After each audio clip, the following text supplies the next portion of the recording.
Today's episode, how to keep an open heart chakra when feeling fearful. Hello and welcome to the Enchanted Empath Podcast, where we explore the mystical and the magical within you. I'm Charlene Murphy, your guide on this journey of intuition, energy, and spiritual empowerment. Whether you're here to strengthen your psychic abilities, deepen your connection with the universe, or simply find a little peace and clarity, you're in the right place. Let's dive in and discover the magic that awaits. Welcome back to day 4 of our Staying Aligned in Uncertain Times healing series. Today's focus is on the heart chakra, a powerful source of compassion, courage, and resilience. The heart helps us anchor ourselves in love and empathy, which most of us know, which can feel especially challenging in times of fear and uncertainty. And if you've been experiencing feelings of anxiety, betrayal, or even disillusionment, know that this is natural. With the heart chakra as our guide, we'll explore how to stay centered and aligned, even when it feels like the world around us has shifted in very unexpected and painful ways. So, first off, what is the heart chakra? So the heart chakra, or anahata, is located at the center of your chest and is the fourth of the 7 primary chakras. In Sanskrit, anahata means unhurt or unstruck, symbolizing the strength and resilience of this energy center that each of us have. This chakra radiates love, compassion, and empathy, all represented by its color green and associated with the element water. I refer to it as the bridge between the lower chakras of humanity and the upper chakras of divinity. The heart chakra connects both parts of ourselves, guiding us to embrace both the light and the shadows within ourselves and the world. The heart chakra becomes our anchor, allowing us to tap into a deeper sense of kindness, healing, and connection.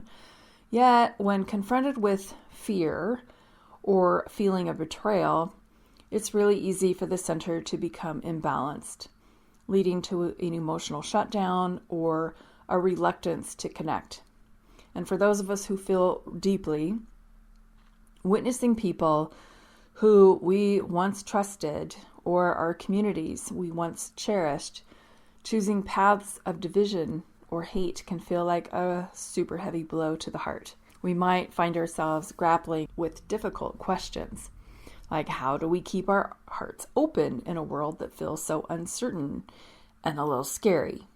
How do we remain loving when others seem to choose fear or hate? So this brings me, as I was writing this, to one of my favorite quotes from Martin Luther King Jr., as I'm finding my own center in all of this, what I consider madness. Darkness cannot drive out darkness. Only light can do that. Hate cannot drive out hate. Only love can do that. And if Martin Luther King can live by that, I guess I can try, right? Your home is your sanctuary. Clear the energy in your home and create a space that feels calm, balanced, and full of positive vibes. My free DIY house clearing ceremony guide gives you simple, effective steps to refresh your space and invite in good energy. It's an instant download, so you can start today. Grab your guide now at charlenemurphy.com/printables. A balanced heart in the time of fear and anxiety. Let's explore this. So let's talk about what it feels like when our heart chakra is in balance. So we ultimately feel a steady flow of love and kindness moving through us. And in this balanced state, we're able to be both open and discerning, nurturing ourselves while sharing compassion with others. But during times of turmoil, our heart chakra can close off, leading to feelings of grief, apathy, or even numbness. You may feel distrust of others and find it hard to forgive. Anxiety and fear may bubble up, especially when the future feels shaky. In times like these, it's essential to reconnect with the heart chakra. One of the most powerful things we can do is remind ourselves that love is a resilient force. And choosing to keep our hearts open is a courageous act, and one that doesn't mean passively accepting harmful behavior, but rather standing firm in compassion and clarity and what we stand for. This openness doesn't require perfection, just a commitment to respond with kindness. Feeling betrayed by the choices of others can make it tempting to close our hearts and put up walls of self-protection. Anybody been there? However, closing off the heart chakra may lead to bitterness or a sense of separation, which isn't good for anybody. Instead, we can choose to process feelings of betrayal and grief in a way that keeps our heart healthy. One way to do this is by letting go of the need to control other people's actions and focusing on the values that keep us aligned with love. And in doing so, we create space to forgive, to set boundaries, and to protect our own energy without allowing resentment to take root. Now, those of you who know my work know that when I say forgive, I'm not saying to excuse people's behavior. I'm saying to let it go out of your own heart and out of your own head so that it doesn't contaminate you. You know, we can still know what is happening, but we can decide to release that energy from our own bodies and our own psyches so that we're not walking around bitter and angry. If you're struggling with trust or feeling disconnected from the world, try shifting your focus back to the things that nurture your heart and bring you peace.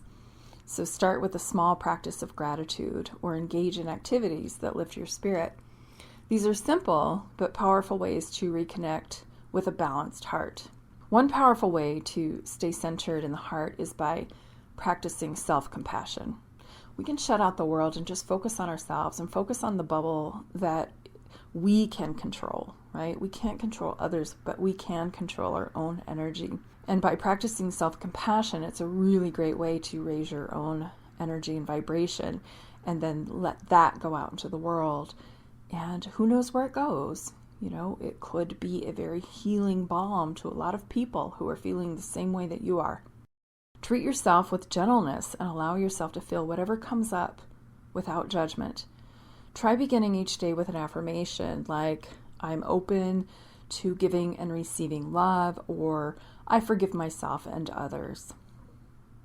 The others part might be a bit of a reach for you right now. I know it is for me, but we can continue to say it and move into the believing place of it later, right? But we can forgive ourselves and we can forgive others, maybe followed up by because they don't know what they're doing. So that you have some reason to muster up some compassion in your own heart for people that you believe to have made horrible mistakes. Allow these words to wash over you and notice any areas of tension that start to soften. This may take more practice than usual, so give yourself some grace. I know I'm still working through this since the election. Another practice that we can do is breath work.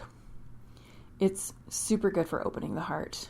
So you can sit comfortably and imagine each breath moving through your heart space, releasing fear and welcoming peace. Releasing fear and welcoming peace. You can also explore gentle movement practices like yoga stretches that open up your chest and your shoulders. It lets the energy flow freely through the heart center. And then using essential oils like rose or jasmine or lavender, that can also help create a soothing environment for healing and calm.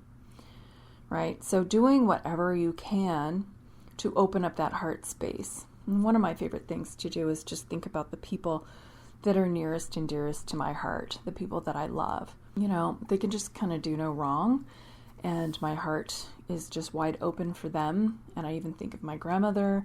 I think of people who just loved me unconditionally, and were those pivotal people in my life. And when I put my focus and energy on them, I don't have any room for anybody else, right? So blocking out or just, putting on those blinders and forgetting about other people's agendas and other people's choices. And we don't even know where other people are coming from. We can maybe guess that we know, or, assume, making a lot of assumptions about people, but we don't really know. And that's part of my strategy in keeping my sanity with all of this. I know that the truth will be revealed in time, right? In the meantime, we have to take care of ourselves and our own energy, especially around our heart chakras. So another heart-centered practice that you can do is embracing like a childlike curiosity and openness. I think this is also, to me, the fountain of youth. So when we embrace that childlike curiosity and openness, it opens your heart. So remember how children and you as a child are just naturally accepting and free from judgment, Tap into that. Tap into that inner child of yours. So kids often welcome others without hesitation, not seeing people for who they are, or actually seeing people for who they are, just cutting right to their core, and not what they can gain from them or who they voted for or any of that stuff. We can just see them, and then we feel their energy, and either we want to play with them or we don't, So getting back to that simplicity of just reading energy and being childlike and curious is really a tool that you can use to calm yourself down and to get out of that over-adulting mode that can keep us in a place of judgment and fear, right? So thinking about kids and thinking about us when we were kids, we approach the world with wonder. We're always eager to learn and to connect. And as adults, it can be challenging to let go of expectations, letting go of our judgments, letting go of our fears. But bringing an open heart into our lives can really ease that burden. Practicing this childlike openness can be as simple as allowing yourself to be curious about other people's perspectives, savoring the small wonders in each day, or taking a moment to listen deeply. This shift can open pathways for healing and connection that might otherwise be blocked. Some of you might be listening and think, well, this all sounds nice and kind of naive, but, living from the heart doesn't mean ignoring the pain or the fear around us. It's not what I'm saying. Instead, it's about choosing compassion as the way forward. It's about, doing what Martin Luther King did every day. It's about honoring the feelings and the reality that's around us and the feelings that come up and letting them pass through without hardening our hearts. The heart chakra teaches us that we can be open and resilient, that our capacity for love is not diminished by the actions of others. And you know that just by thinking of people in your life that you love. Those other people who voted differently than you had no bearing on how you love the people closest to you. We can still choose empathy, connection, and kindness, keeping our hearts open to the beauty and the goodness that also exists in the world. Connecting with nature is always my go-to.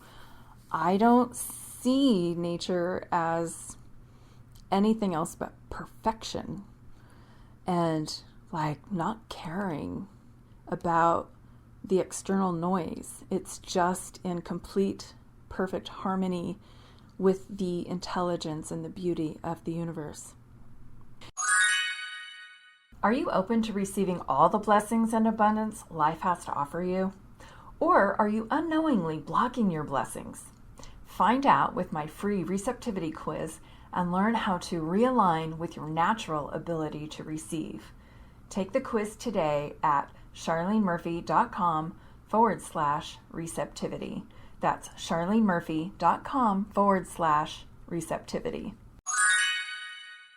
Here's another quote from Martin Luther King Jr. that I lean into. He said, "I have decided to stick with love. Hate is too great a burden to bear." Let that soak in. So let's finish today with a brief heart chakra meditation. If you can, and if you're comfortable to, close your eyes and settle into a comfortable position. Take a few slow, deep breaths and imagine a warm green light glowing from the center of your chest. And with each inhale, feel this light grow brighter, radiating love, acceptance, and healing. Let that wash all over yourself, and then picture this light expanding outward, embracing all that you are, the joy, the pain, the confusion, the hope,